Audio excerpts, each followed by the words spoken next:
4 वर्षों में वाग्भट की बात को किसी ने अभी तक नहीं रखा और इतने वैद्यराज हमारे इस देश में रहे, उन्होंने भी हम तक ये बात नहीं पहुंचाई। ये एक बहुत ही उलझन पैदा करने वाली बात मेरे मन में आई। अब मुझे लग रहा है कि जहां कहीं भी वाग्भट जी रहे होंगे, उनका मन बड़ा दुखी हुआ होगा और वो राजीव भाई के शरीर में प्रविष्ट कर गए और आज 21वीं सदी के वाग्भट के रूप में हमारे सामने मौजूद हैं। मैं आप सबसे आग्रह करूंगा कि तालियों की गड़गड़ाहट से उनका स्वागत करें। परम पूज्य साध्वी जी को सादर वंदन। महर्षि वाग्भट जी के सूत्रों पर जो पिछले 4 दिनों से चर्चा हो रही है, उन सूत्रों में आज मैं आपसे चिकित्सा विषय की बात शुरू करूंगा। मैंने आपको सबसे पहले दिन बताया था कि महर्षि वाग्भट कहते हैं कि जिंदगी में 85% बीमारियों को हर व्यक्ति स्वयं ठीक कर सकता है। तो अब तक जो मैं बात कर रहा था कल तक, वो 85% वाला हिस्सा था।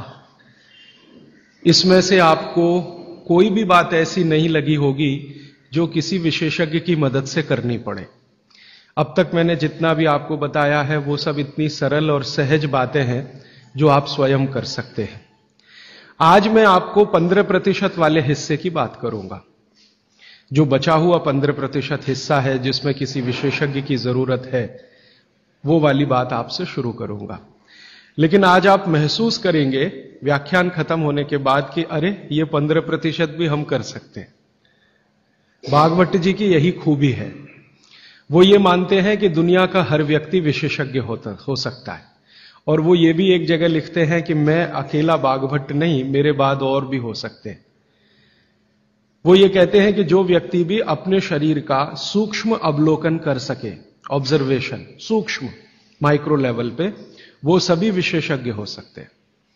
तो विशेषज्ञ चिकित्सा के स्तर पर आज मैं उनका एक अध्याय आपके सामने लेता हूं। ऐसे उन्होंने लगभग 40 से ज्यादा अध्याय लिखे हैं, उसमें से एक मैं शुरू करता हूं।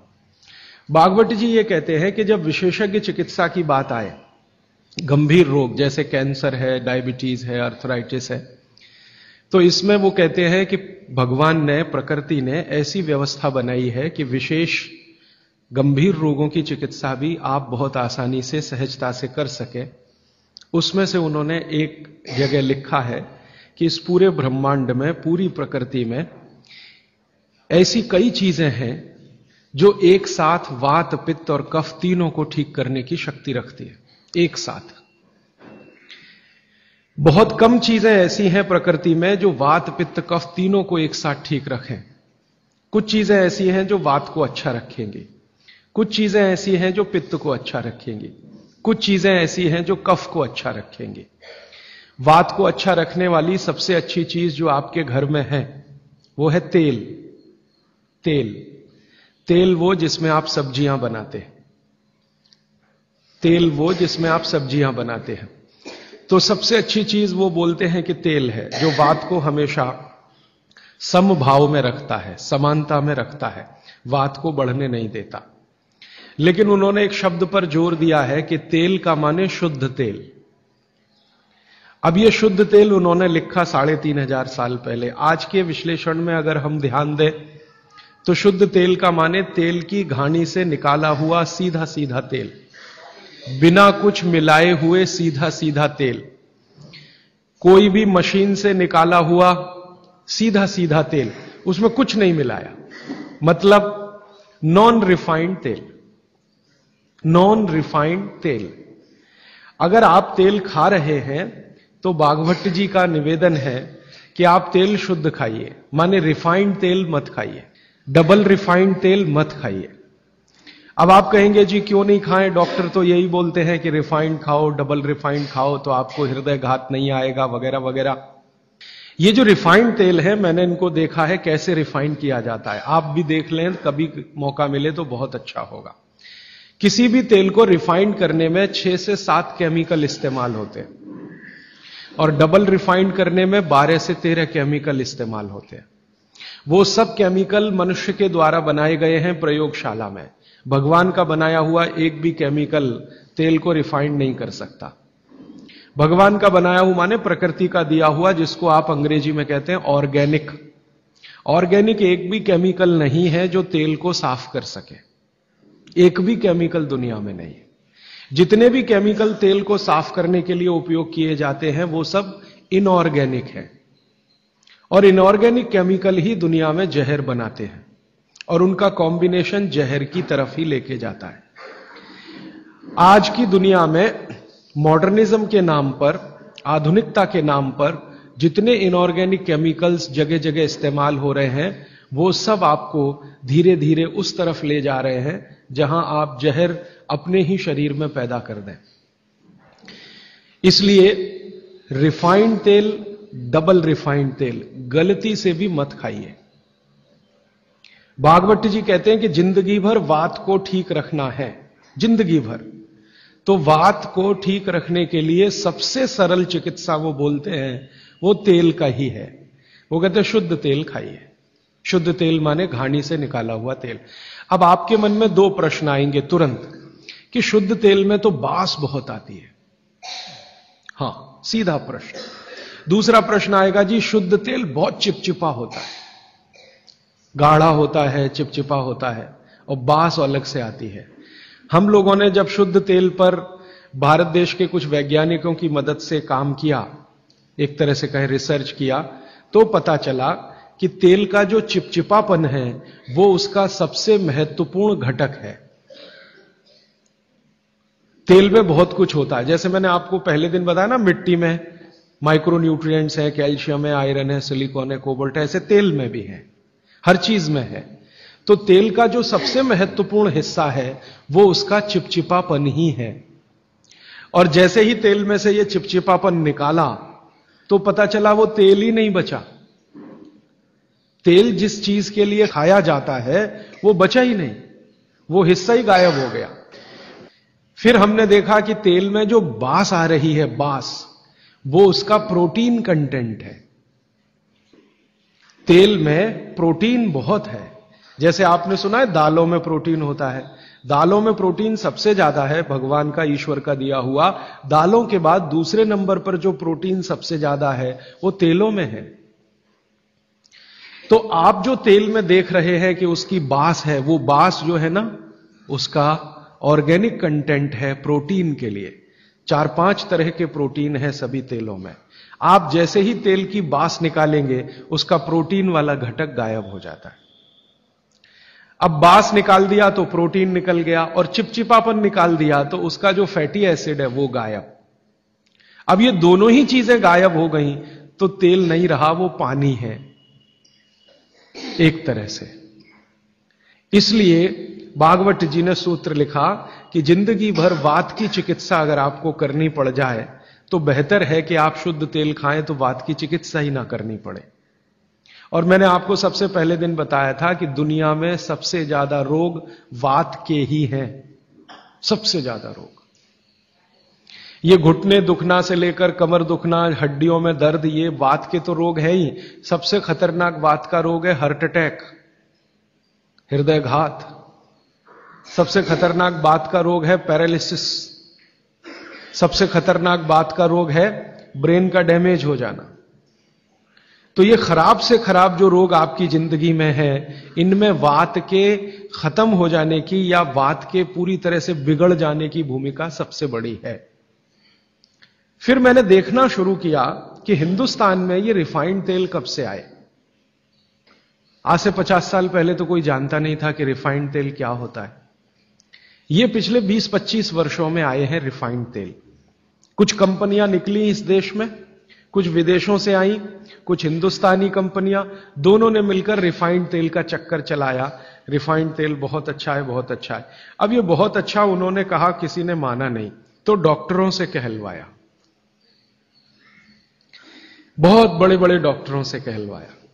जो डॉक्टर अपने मरीजों को कहते हैं कि भैया तेल हमेशा रिफाइंड ही खाना, ये वाला तेल लाना, वो वाला तेल लाना, अलग अलग ब्रांड के है ना, सफोला ले आना, सनफ्लावर ले आना, ये ले आना, वो ले आना। इन डॉक्टरों के साथ मैंने जब वार्ताएं करना शुरू किया, खासकर बंबई के कुछ डॉक्टरों को जो हर समय ये प्रेस्क्रिप्शन के साथ कहना नहीं भूलते कि तेल सफोला का ही खाना, या तेल ये ही खाना। तो मैंने कहा डॉक्टर साहब सफोला से आपका क्या रिश्ता है, जो आप हर मरीज को कहते हैं तेल सफोला का ही खाना, ये क्यों नहीं कहते तेल तिल का ही खाना, ये क्यों नहीं कहते तेल नारियल का ही खाना, ये क्यों नहीं कहते तेल मूंगफली का ही खाना, ये सफोला कहां से आ गया? हमारे यहां तो नारियल का तेल होता है, मूंगफली का तेल होता है, तिल का तेल होता है, सफोला का तेल ये हिंदुस्तान का। तो वो डॉक्टर तो नहीं बताते, लेकिन उनकी पत्नियां बताती हैं कि वो सफोला वाला आता है ना, तो डॉक्टर साहब को कभी रेफ्रिजरेटर दे जाता है, कभी टेलीविजन दे जाता है, कभी डॉक्टर साहब और मुझे मिला के नेपाल की यात्रा करा देता है, कभी हमारे बच्चों के साथ हमको अफ्रीका की सफारी दिखा देता है। तो ये है चक्कर सारा कि एक तरह से किकबैक डॉक्टर साहब को प्रत्यक्ष और परोक्ष रूप से मिल रही है, इसलिए डॉक्टर साहब बार बार कह रहे हैं कि सफोला का तेल खाना। अब ये सफोला का तेल हमने लेकर टेस्ट किया लेबोरेटरी में, सूरजमुखी का तेल जो अलग अलग ब्रांड का है वो टेस्ट किया लेबोरेटरी में, दिल्ली में all India institute of medical sciences के कई डॉक्टरों को इसमें इंटरेस्ट हुआ कि बात तो ये गहरी है, इस पे काम करके देखना चाहिए। तो वो डॉक्टरों ने जो कुछ भी निकाल के दिया है रिसर्च के रूप में, है तो बहुत मोटा हिस्सा, अगर बात करूं तो बहुत दिन बीत जाएंगे, उसका निष्कर्ष एक वाक्य में बता देता हूं कि तेल में जैसे ही आप बांस को निकालेंगे और उसका चिपचिपापन हटाएंगे, वो तेल ही नहीं रहता, तेल के सारे महत्वपूर्ण घटक निकल जाते हैं। और डबल रिफाइंड में तो कुछ भी नहीं बचता, डबल रिफाइंड तो बिल्कुल छूछ है, कुछ है ही नहीं उसमें, और आप उसको खा रहे हैं। तो तेल के माध्यम से शरीर को जो कुछ चाहिए वो मिलता नहीं। आप बोलेंगे जी तेल के माध्यम से हमारे शरीर को क्या मिलता है? मैं बार बार एक शब्द पे आपको ध्यान लाया, HDL, हाई डेंसिटी लिपोप्रोटीन, ये तेलों में से ही आता है आपके शरीर में। वैसे तो ये लीवर में बनता है, लेकिन तेल खाएं तब, खाएंगे नहीं तो बनेगा नहीं है। तो शुद्ध तेल आप खाएं तो आपके लीवर की मदद से HDL आपके शरीर में बेहतरीन स्थिति में रहे, और ये HDL ही है जो आज की रिसर्च बताती है जो वात को कंट्रोल कर सकता है, HDL ही है। तो आधुनिक विज्ञान का ये HDL और 3500 साल पहले के विज्ञान बागभट्ट चिकित्सा का तेल, ये दोनों एक ही चीजें हैं। तो आप शुद्ध तेल खाएं तो HDL अच्छा रहे, HDL अच्छा रहे, जिंदगी में हार्ट अटैक आने की कोई संभावना नहीं, आप निसंकोच अपना जीवन बिताइए। फिर एक और महत्व की बात, हमने हमारे कुछ दोस्त लोग हैं इस अभियान में जुड़े हुए, उनके ऊपर एक्सपेरिमेंट किए। खासकर छत्तीसगढ़ में हमारे कुछ मित्र हैं। मैंने कहा भाई आप ऐसा करो, चिकित्सा करनी है तो बागभट्ट की करो। हाँ ठीक है करेंगे। तुम डॉक्टर बंद कर दो। हाँ बंद कर देंगे। तो ऐसे हमने कुछ हमारे दोस्त इकट्ठे किए जिनको बहुत ज्यादा समस्या है कोलेस्ट्रॉल की, बहुत ज्यादा समस्या है ट्राइग्लिसराइड की, बहुत ज्यादा समस्या है हाई बीपी की। ऐसे कुछ लोग इकट्ठे किए और छत्तीसगढ़ में ये इसलिए किया कि छत्तीसगढ़ भारत में ऐसा एक राज्य है जहां शुद्ध तेल अभी भी मिलता है। गांव गांव में तेल निकालने वाली घानियां हैं, आसानी से तेल उपलब्ध है और आसानी से सरसों भी उपलब्ध है, मूंगफली भी उपलब्ध है। तो वहां करने का ये एक ही प्रयोजन था और ये लगभग हम 3-3.5 साल से कर रहे हैं। अभी भी ये चालू है, हमारा काम बंद नहीं हुआ है। तो वहां हमने जिन जिन लोगों को शुद्ध तेल पर लाया उनका ये बंद करा दिया, रिफाइंड और डबल रिफाइंड, और शुद्ध तेल पर वो आते गए। अभी उनकी स्थिति ये है कि जब हम उनको डॉक्टर को दिखाते हैं और पुरानी रिपोर्ट लेके जाते हैं कि देखो 3 साल पहले इनकी ये रिपोर्ट थी, कोलेस्ट्रॉल इतना, ट्राइग्लिसराइड इतना, ये इतना, तो डॉक्टर कहता है ये रिपोर्ट में तो 8 दिन के ज्यादा जिंदा नहीं रहना चाहिए, हार्ट अटैक आना ही चाहिए और मरना ही चाहिए, लेकिन आप बचे कैसे हैं? तो अब रिपोर्ट ये देख लो। आज की रिपोर्ट उनको दिखाते हैं तो वो कहते हैं कि मिरेकल है, ये मिरेकल कुछ नहीं है, चमत्कार कुछ नहीं, बस एक ही है कि शुद्ध तेल खाया उन्होंने और जो तेल के घटक होते हैं वो भरपूर मात्रा में उनके शरीर को मिले, इसलिए उनके ट्राइग्लिसराइड्स लेवल कम हुए, कोलेस्ट्रॉल लेवल माने VLDL, LDL कोलेस्ट्रॉल लेवल कम हुए, HDL उनका बहुत तेजी से बढ़ा, ब्लड प्रेशर उनका अपने आप कम हुआ, हार्ट अटैक आने की जो कंडीशन बनी हुई थी वो पूरी तरह से खत्म हुई। और अब इतना काम करने के बाद मुझे यह कॉन्फिडेंस हो गया है कि उनमें से 2 हमारे कार्यकर्ता तो ऐसे हैं जिनको हार्ट में भयंकर ब्लॉकेज थे। अभी चेक कराएंगे तो वो ब्लॉकेज भी नहीं मिलेंगे। ये आया रिपोर्ट, और बागभट्ट जी का देखकर फिर मैंने देखना शुरू किया। आप भी जरा पुरानी चीजें याद करिए, 20 साल पहले की, 25 साल पहले की। तो हमारे घरों में बहुत सारी चीजों में बहुत बार तेल का उपयोग होता था, और तेल के साथ घी का उपयोग तो और भी ज्यादा होता था। तेल और घी एक ही कैटेगरी मान लें आधुनिक विज्ञान के हिसाब से। वैसे आयुर्वेद के हिसाब से दोनों अलग कैटेगरी हैं, लेकिन 1 मिनट के लिए मान लें हम, कितने बार हम घी का उपयोग करते थे घरों में। शीरा बना रहे हैं, हलवा बना रहे हैं, बिना घी के बन नहीं रहा है। दाल में घी खा रहे हैं, रोटियों पे घी खा रहे हैं, सब्जियों में घी खा रहे हैं, और फिर सब्जियां तेल में बना रहे हैं। आप जरा कल्पना तो करिए, कितनी जगह तेल तेल तेल, कितनी जगह घी घी घी। और 40 साल पहले मैंने तो नहीं सुना, पता नहीं आपने सुना। मेरे पिताजी को मैं पूछता हूं कि कितने हार्ट अटैक होते थे, तो मेरे पिताजी कहते हैं अपने परिवार में तो एक भी नहीं हुआ। शायद आप 40 साल पहले के अपने परिवारों को देखें तो आपको भी पता चलेगा किसी को नहीं हुआ। तो जब उतना हम तेल और घी उपयोग कर रहे थे अपने दैनिक जीवन में, हमको हार्ट अटैक नहीं हो रहे थे। ये पिछले 10-12 वर्षों में क्या ऐसा हो गया जो इतने हार्ट अटैक हो रहे हैं। परसों किसी ने मुझे कहा कि 17 साल के एक बच्चे ने हार्ट का ऑपरेशन कराया अभी यहां चेन्नई में, अपोलो में या पता नहीं कहां। अब 17 साल की उम्र में आपको बाईपास करवाना पड़े, एंजियोप्लास्टी करानी पड़े, ये तो दुखद स्थिति है। और ये दुखद स्थिति बहुत दिन समझने के बाद पैदा हुई है रिफाइंड तेलों से, डबल रिफाइंड तेलों से। तो बागभट्ट सूत्र के अनुसार आज मैं आपको विनती करता हूं कि जिंदगी भर वात की बीमारियों से अगर बचना है आपको, तो तेल शुद्ध खाइए, तेल एकदम शुद्ध खाइए। अब आपका तुरंत अगला प्रश्न आएगा, जी चेन्नई में मिलता नहीं, दुनिया में ऐसी कोई चीज नहीं है जो कहीं ना मिले। अर्थशास्त्र यह कहता है कि आप डिमांड खड़ी करो, हर चीज की सप्लाई होती है। जब रिफाइंड और डबल रिफाइंड तेल बिक सकता है तो शुद्ध तेल भी यहीं मिलेगा। आप जितने लोग यहां बैठे हैं, अगर आप ही आज संकल्प कर लें कि हम तो शुद्ध तेल ही खाएंगे, कल से देखना बहुत सारी यहां ऑयल मिलें लग जाएंगी, तेल निकालने वाली मिलें लग जाएंगी। और अब घानी लगाना बहुत ही आसान है। पहले एक जमाना था जब घानी लगाओ तो खर्चा बहुत होता था। अब तो 20-25 हजार रुपए की छोटी मशीन आती है और उसी मशीन में सब तरह के तेल निकल सकते हैं। अलग अलग मशीन भी लगाने की जरूरत नहीं। आप चाहें तो घानी भी लगा सकते हैं, वो तो 18-20 हजार की ही आती है, बैल से चलने वाली घानी। वो अब महंगी नहीं रह गई है और बहुत आसानी से तेल निकल आता है। तो इसलिए आप तेल शुद्ध की तरफ बढ़ जाइए। और मैं आपको जो रिसर्च कहती है वो कह रहा हूं कि जिस तेल में चिपचिपापन जितना ज्यादा होगा वो आपके लिए उतना ही उपयोगी है। जिस तेल में बास जितनी ज्यादा होगी वो उतनी ही उपयोगी है। सरसों के तेल के बारे में सारे डॉक्टर्स ऑल इंडिया इंस्टीट्यूट के जो रिसर्च कर चुके हैं वो ये कहते हैं, सरसों के तेल का डब्बा मुंह पे लगाओ और जो आंख में से आंसू तुरंत ना निकलें तो समझ लो वो नकली है। उसकी इतनी तेज बास आएगी कि आंख से आंसू निकल ही आएंगे, नाक चलना आपकी शुरू हो ही जाएगी। वो कहते हैं वो उसके शुद्धता की गारंटी है। तो आप इसको अपने जीवन में ध्यान रखें। वात के रोगों को जीवन भर चिकित्सा करनी है तो तेल की मदद से ही सबसे ज्यादा उपयोगी है। और तेल खाने के तरीके आप सब जानते हैं, उन्हें बताने की जरूरत नहीं है कि सब्जी में कितना तेल डालना, दालों में या आपके दूसरे भोजन पकवानों में तेलों का किस तरह से उपयोग करना।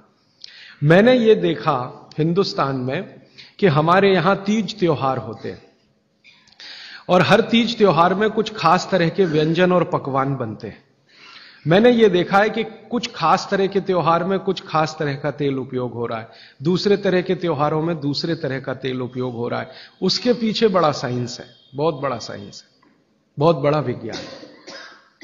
वो विज्ञान ये है कि जैसे मान लीजिए होली के आसपास के त्योहार, चैत्र के महीने के त्योहार, फागुन और चैत्र के महीने के त्योहार।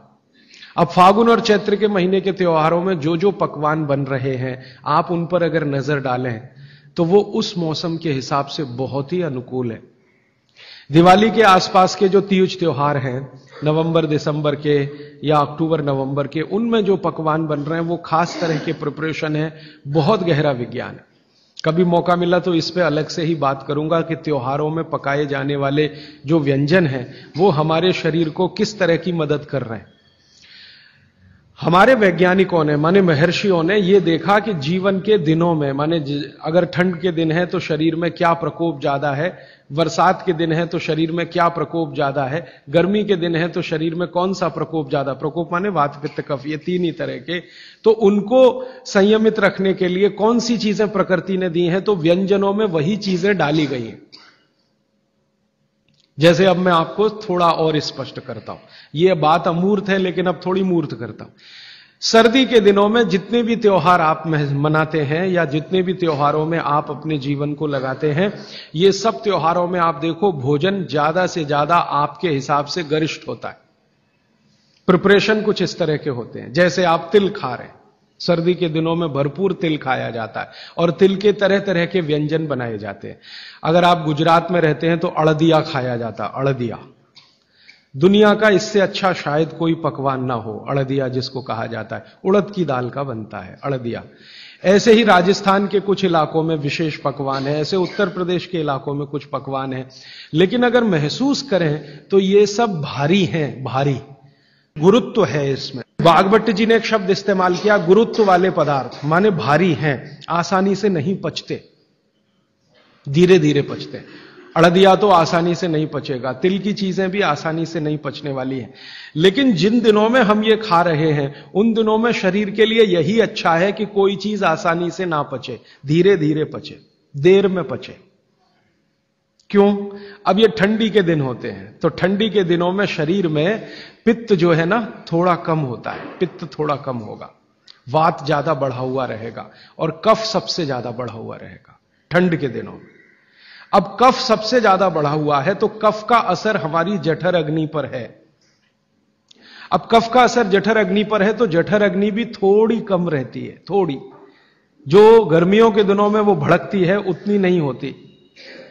तो अगर आपकी जठर अग्नि कुछ कम है, कफ के प्रभाव में है, तो आप भोजन भी ऐसे खाइए जो तुरंत पचने वाले नहीं है, धीरे धीरे पचने वाले हैं, ताकि जठर अग्नि उसके साथ मेल कर ले अपनी गति का।